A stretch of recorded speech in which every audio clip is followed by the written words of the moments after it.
नमस्कार, आप देख रहे हैं नेक्स्ट 9 स्पोर्ट्स और स्वागत है आपका हमारे खास प्रोग्राम ट्रेंडिंग स्पोर्ट्स में। मैं हूं आपके साथ अभिलाष। आपको बता दें कि भारत का ऑस्ट्रेलिया दौरा तो शुरू हो चुका है। पहले टी20 सीरीज 1-1 से बराबर हो गई।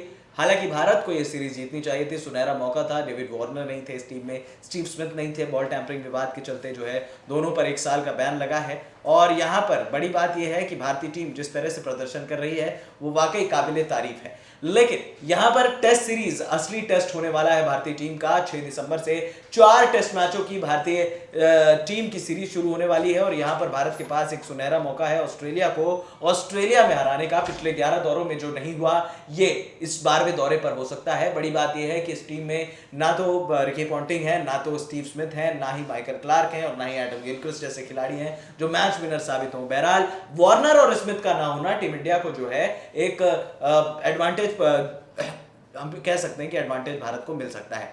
ऐसे में आपको बता दें कि क्रिकेट ऑस्ट्रेलिया 11 के खिलाफ प्रैक्टिस मैच की शुरुआत आज हुई, क्योंकि कल का जो दिन था वो पूरी तरह से धुल गया। यानी कि सिडनी में ऑस्ट्रेलिया में 28 नवंबर का दिन इस वजह से धुला, ज़्यादा थंडरस्टॉर्म था, इस वजह से मौसम की वजह से यहाँ पर मैच नहीं हो पाया। लेकिन दूसरे दिन भारतीय टीम ने बल्लेबाजी की। क्रिकेट ऑस्ट्रेलिया के कप्तान ने टॉस जीतकर पहले गेंदबाजी का फैसला किया और गेंदबाजी का फैसला करने के बाद भारतीय टीम को बल्लेबाजी का न्योता दिया। भारतीय टीम के 5 बल्लेबाजों ने अर्धशतक जड़ा। विराट कोहली ने 64 किए, 54 किए। चेतेश्वर पुजारा ने, पृथ्वी शॉ नए यंग सेंसेशन, बेहतरीन ओपनर, 66 रनों की पारी महज 69 गेंदों में। रोहित शर्मा ने 40 रन किए 55 गेंदों में। उसके बाद हनुमा विहारी ने एक बेहतरीन 51 रनों की पारी खेली। तो कुल मिलाकर बल्लेबाजों का प्रदर्शन जो था वो संतुष्टि भरा था, सिवाय एक बल्लेबाज को छोड़कर जिन्होंने कसम खाई है, लगातार हम बोल रहे हैं।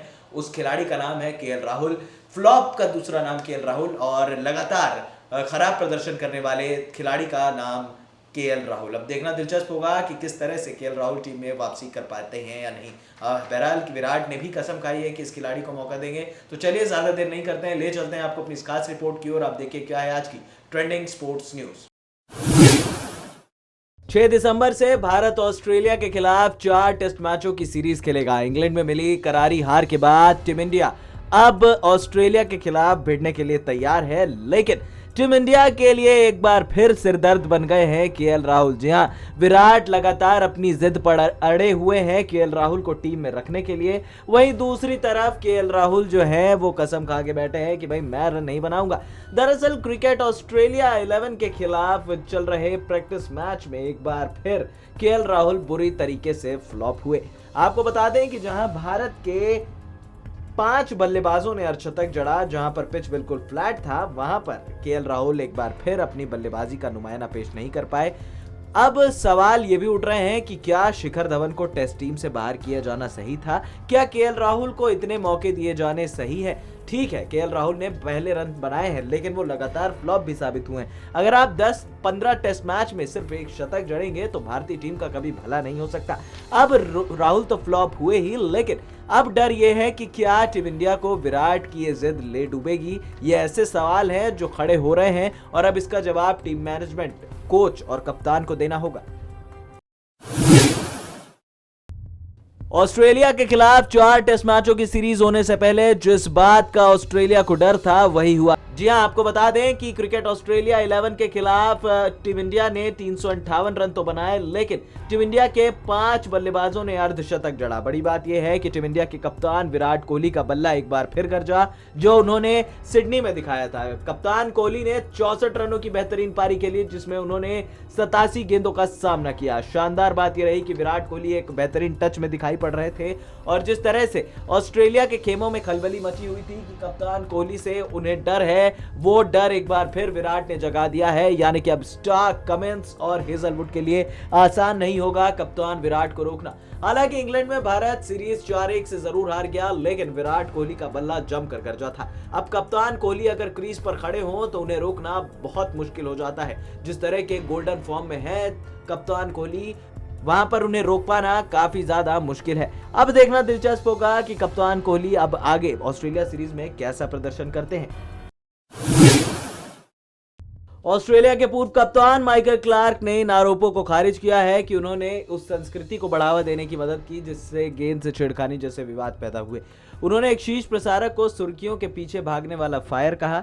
ऑस्ट्रेलियाई क्रिकेट में आरोप प्रत्यारोप का दौर फिलहाल जारी है और बुधवार को क्लार्क ने कहा था ऑस्ट्रेलियाई क्रिकेट को इस बारे में सोचना छोड़ देना चाहिए कि लोग उसे पसंद करते हैं या नहीं, उसे सम्मान पाने के बारे में सोचना चाहिए। उन्होंने कहा कि आक्रामक क्रिकेट खेले, हमें पसंद हो या नहीं, लेकिन ये हमारे खून में है। पूर्व खिलाड़ी साइमन कैटिच ने उन पर आरोप लगाया था कि इसी तरह के रवैये ने टीम को धोखेबाजी तक पहुंचा दिया। मेलबर्न के खेल प्रसारक और खेल गेराल्ड वाटले ने कहा कि क्लार्क की इस तरह की सोच ने उस संस्कृति को बढ़ावा दिया कि टीम जीतने के लिए धोखेबाजी पर आमादा हो गई। क्लार्क ने जवाब में कहा कि गेराल्ड वाटले ने ये कहा कि गेंद से छिड़खाने जैसे मसलों के लिए मैं जिम्मेदार हूं, तो वो कुछ और नहीं बल्कि सुर्खियों के पीछे भागने वाले कायर हैं। भारतीय महिला क्रिकेट टीम के कोच रोमेश पवार ने बुधवार को स्वीकार किया कि उनके सीनियर खिलाड़ी मिताली राज के साथ तनावपूर्ण संबंध थे, लेकिन स्पष्ट भी किया कि टी20 विश्व कप के सेमीफाइनल में उन्हें बाहर करना पूरी तरह से क्रिकेट से जुड़ा था। पवार बीसीसीआई सीईओ राहुल जौहरी और महाप्रबंधक सबक करीम से मिले। इसे एक दिन पहले मिताली ने उन पर पक्षपात का आरोप लगाया था। पवार ने मुंबई में बीसीसीआई मुख्यालय में बोर्ड के दोनों अधिकारियों से मुलाकात की। पवार ने कहा कि भारतीय वनडे टीम की कप्तान मिताली ने धमकी दी थी कि अगर उन्हें ओपनिंग में नहीं उतारा गया तो वो टी20 विश्व कप से हट जाएंगी और संन्यास ले लेगी। मिताली को दबाव डालना और ब्लैकमेल करना बंद कर देना चाहिए। भारतीय महिला टीम की सबसे सीनियर खिलाड़ी ने जौहरी और करीम को भेजे गए कड़े ईमेल में पवार पर आरोप लगाया था कि उन्हें वेस्टइंडीज में खेले गए टी20 विश्व कप के दौरान पवार ने अपमानित किया था। साथ ही टीम से बाहर किए जाने पर वो रो पड़ी थी। बीसीसीआई सूत्रों के अनुसार रमेश ने स्वीकार किया कि मिताली के साथ उनके पेशेवर रिश्ते तनावपूर्ण हैं, क्योंकि उन्हें हमेशा लगा कि वो अलग थलग रहने वाली खिलाड़ी हैं और उन्हें संभालना मुश्किल है। हालांकि अधिकारी ने कहा कि पवार ने बताया कि मिताली को सेमीफाइनल में बाहर करना बदले की भावना नहीं बल्कि रणनीति का हिस्सा था। इंग्लैंड ने इस मैच में भारत को 8 विकेट से हराया था। अधिकारी ने कहा कि पवार ने बताया कि खराब स्ट्राइक रेट के कारण मिताली को इंग्लैंड के खिलाफ मैच से बाहर किया गया। इसके अलावा टीम प्रबंधन पिछले मैच में जीत दर्ज करने वाली टीम को बरकरार रखना चाहता था।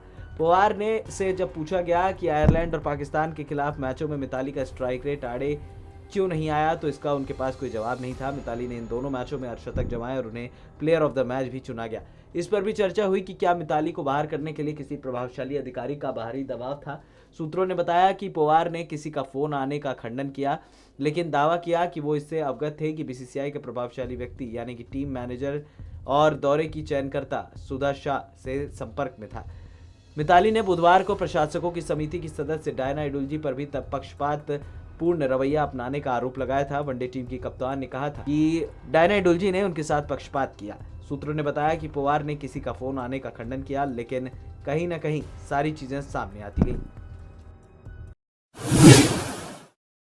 खराब दौर से गुजरने के बाद फॉर्म में लौटे शिखर धवन ऑस्ट्रेलिया सीरीज के लिए भारत की टेस्ट टीम में जगह नहीं मिलने से शुरू में दुखी थे, लेकिन अब वो आगे बढ़ गए हैं। हाल ही में खत्म हुई टी20 सीरीज में मैन ऑफ द सीरीज चुने गए धवन ने खुद खुलासा किया कि टीम में जगह नहीं मिलने पर उनका क्या रिएक्शन था।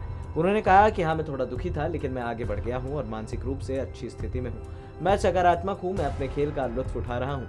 मुझे थोड़ा ब्रेक मिला है और मैं अपनी ट्रेनिंग का लुत्फ उठाऊंगा और खुद को और अधिक फिट बनाने की कोशिश करूंगा। मुझे खुशी है और जब मैं खुश होता हूं तो चीज़ें मेरे लिए अच्छी होती हैं।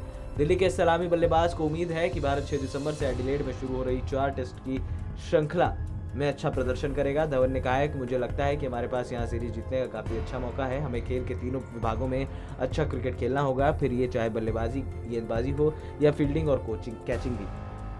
हमें प्रदर्शन में निरंतरता लानी होगी और फिर हमारे पास ऑस्ट्रेलिया को हराने का अच्छा मौका होगा। विश्व कप में अभी 6 महीने का समय बचा है, लेकिन 115 एक दिवसीय अंतर्राष्ट्रीय मैच खेलने वाले इस अनुभवी खिलाड़ी की नजरें इस दौरान प्रक्रिया पर टिकी हैं। आत्मविश्वास से भरे धवन ने कहा कि मैं अपना सर्वश्रेष्ठ प्रदर्शन करूंगा, मेरा प्रक्रिया पर विश्वास है और जब मैं इसे सही रखता हूं तो बाकी चीजें अपने आप सही हो जाती हैं।